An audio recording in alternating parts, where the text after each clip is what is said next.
Assalamualaikum warahmatullahi wabarakatuh. Halo teman-teman semua, kembali lagi di podcast SMKC Sinemaki Cerita bersama saya Ulmi Umayyah yang akan memandu podcast kali ini. Pada podcast kali ini kita akan berbincang-bincang dengan narasumber tentang PPDB, penerimaan peserta didik baru di SMK Negeri 1 Kolaka Utara. Bagaimana persiapan setiap kepala program yang ada di SMK Negeri 1 Kolaka Utara di jurusannya masing-masing. Nah, pada kesempatan kali ini telah hadir salah satu kepala program dari jurusan Manajemen Perkantoran dan Layanan Bisnis, yaitu Bapak Arsyad SE. Selamat datang, Pak. Selamat datang. Mana kabar hari ini? Alhamdulillah baik.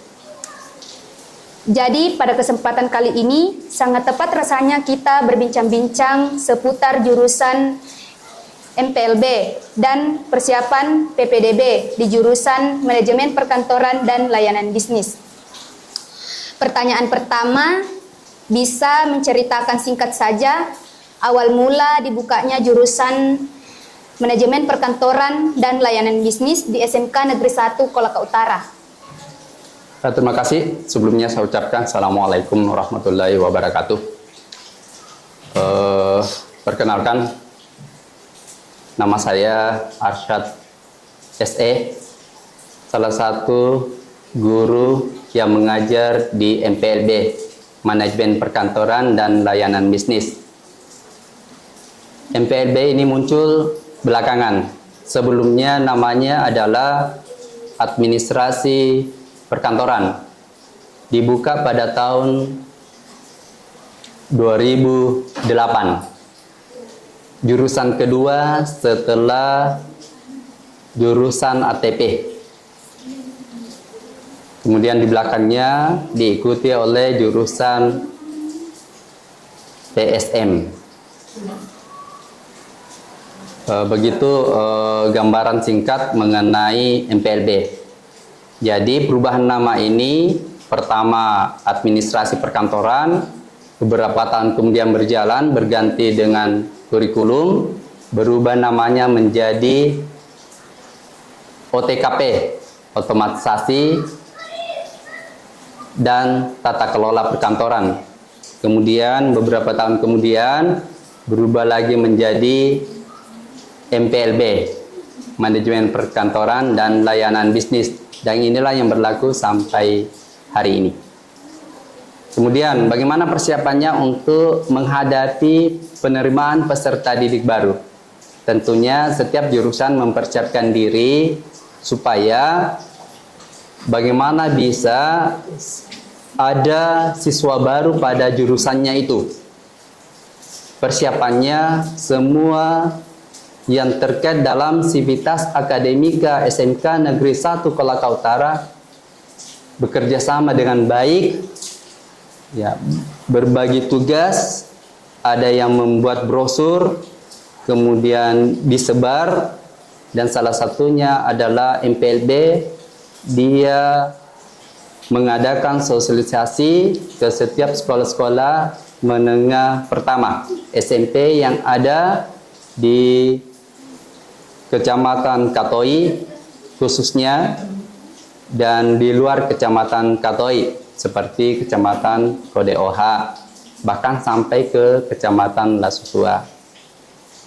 Diadakan pembagian brosur kepada siswa SMP, kemudian diperkenalkan lewat media sosial di FB, dikirimkan video-video yang menggambarkan bagaimana siswa-siswi SMKN 1 Kolaka Utara. Pertanyaan berikutnya, bisa jelaskan seperti apa itu tentang jurusan Manajemen Perkantoran dan Layanan Bisnis? Ya, Manajemen Perkantoran dan Layanan Bisnis, bagaimana tadi saya sampaikan bahwa ini berangkat dari jurusan yang namanya yang pertama itu adalah Administrasi Perkantoran. Karena terjadi perubahan kurikulum, maka berubah menjadi namanya OTKP, Otomatisasi dan Tata Kelola Perkantoran. Kemudian terjadi lagi perubahan kurikulum, berubah lagi namanya menjadi MPLB, Manajemen Perkantoran dan Layanan Bisnis. sudah 2 tahun berjalan, ya seiring dengan kurikulum yang berubah menjadi kurikulum Merdeka Mengajar. Pada dasarnya perubahan nama ini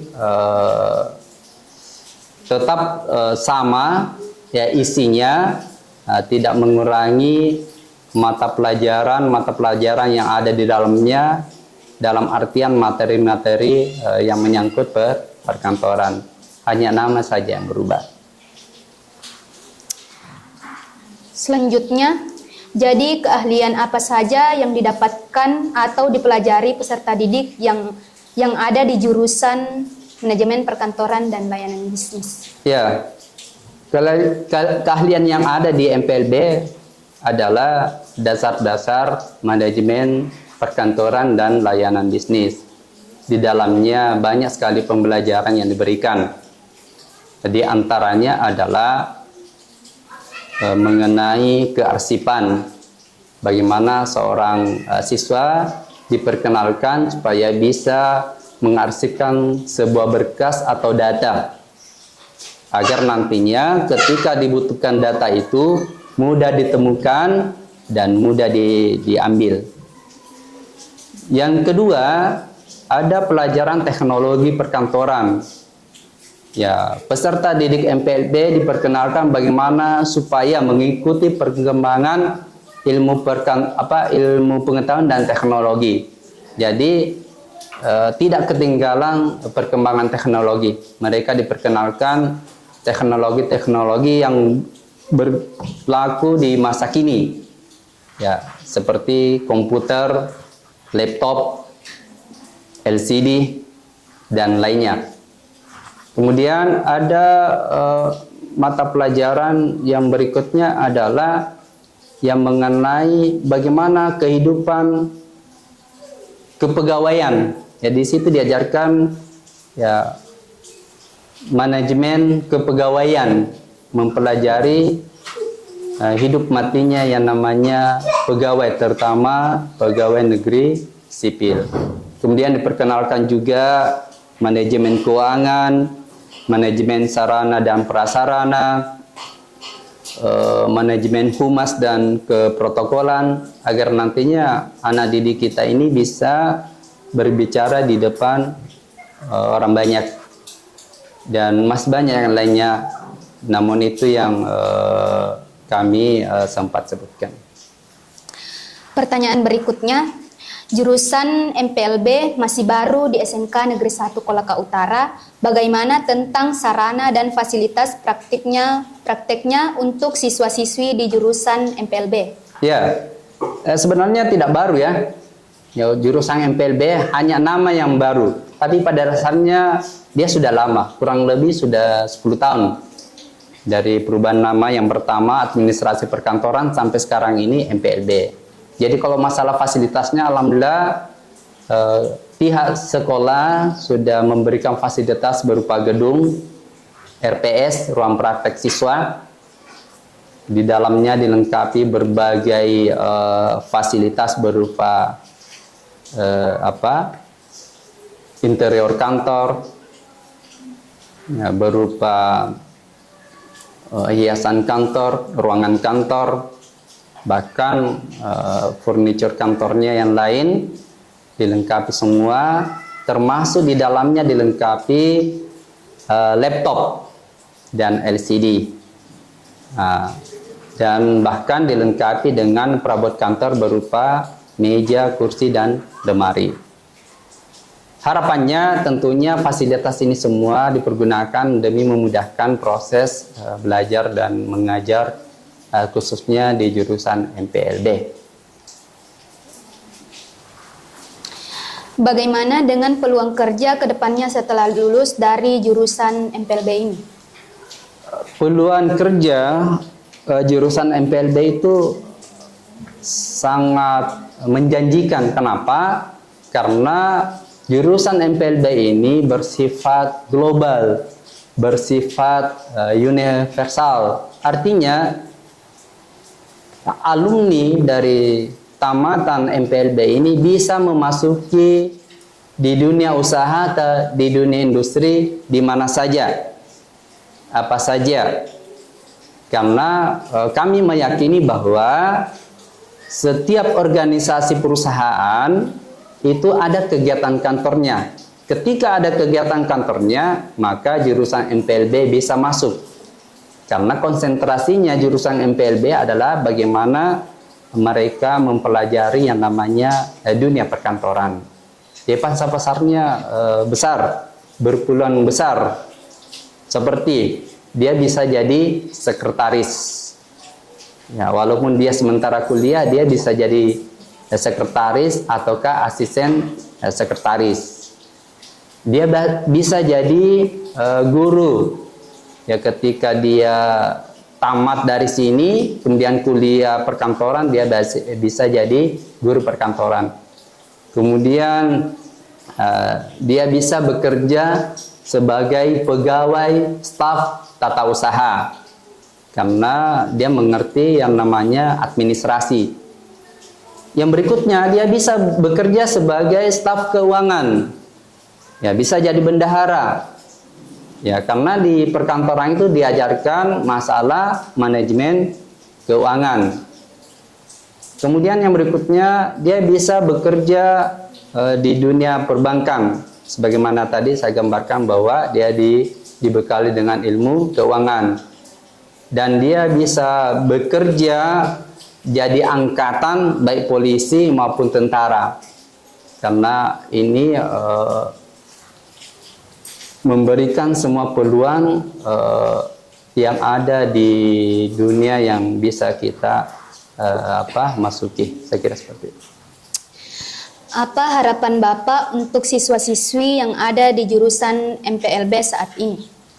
Tentunya harapan kami selaku pengajar mengharapkan agar siswa-siswi terkhususnya MPLB ya belajar dengan baik, ya bercita-citalah setinggi mungkin, usahakan dan upayakan bagaimana cita-cita itu kita raih, kita capai.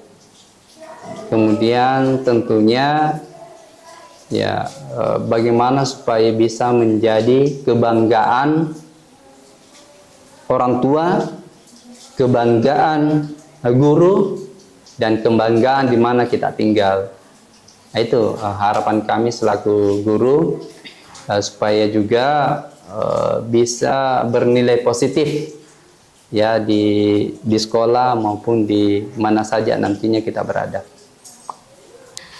Menurut Bapak, apa kelebihannya memilih jurusan MPLB ini bagi calon peserta didik nantinya? Kelebihannya banyak. Ya, tadi saya sudah sampaikan bahwa gambaran kedepannya dia bisa kuliah tentang perkantoran, dia bisa kuliah tentang keuangan karena memang mereka diajarkan masalah keuangan. Dia bisa kuliah tentang administrasi karena memang itu yang menjadi ciri khas identitas daripada jurusan ini. Kemudian mereka bisa bekerja walaupun misalnya tidak kuliah, mereka bisa bekerja langsung menjadi staf-staf tata usaha di setiap perkantoran karena dengan satu keyakinan bahwa di setiap organisasi perusahaan itu pasti ada kegiatan kantornya dan mereka bisa masuk di situ. Namun tetap kami menghimbau selaku pengajar agar siswa-siswi yang khususnya MPLB tetap kuliah supaya bisa bersaing di dunia kerja. Terakhir, mungkin Bapak bisa menyampaikan pesan-pesan untuk adik-adik di SMP atau calon peserta didik.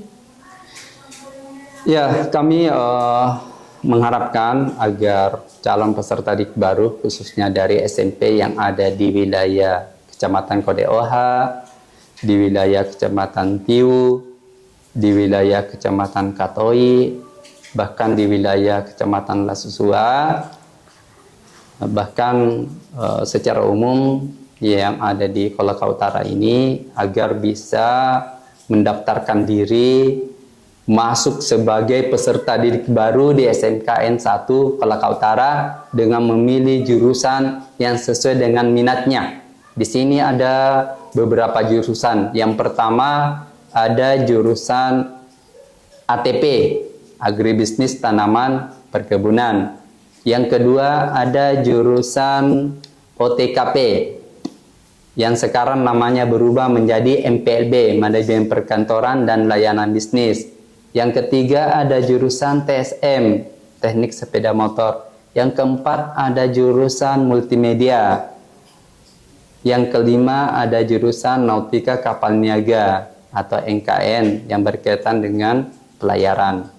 Dan kami selaku kepala program MPLB tentunya secara khusus mengajak pada anak-anakku sekalian yang di SMP agar bisa memilih jurusan MPLB, karena kami meyakini bahwa jurusan ini bersifat global, bisa masuk di dunia kerja di mana saja, bisa masuk di dunia pendidikan di mana saja. Baik, terima kasih Pak sudah menjawab pertanyaan saya. Ya, sama-sama. Oke teman-teman, itulah tadi perbincangan saya dengan Pak Arsyad. Sampai ketemu lagi di episode selanjutnya.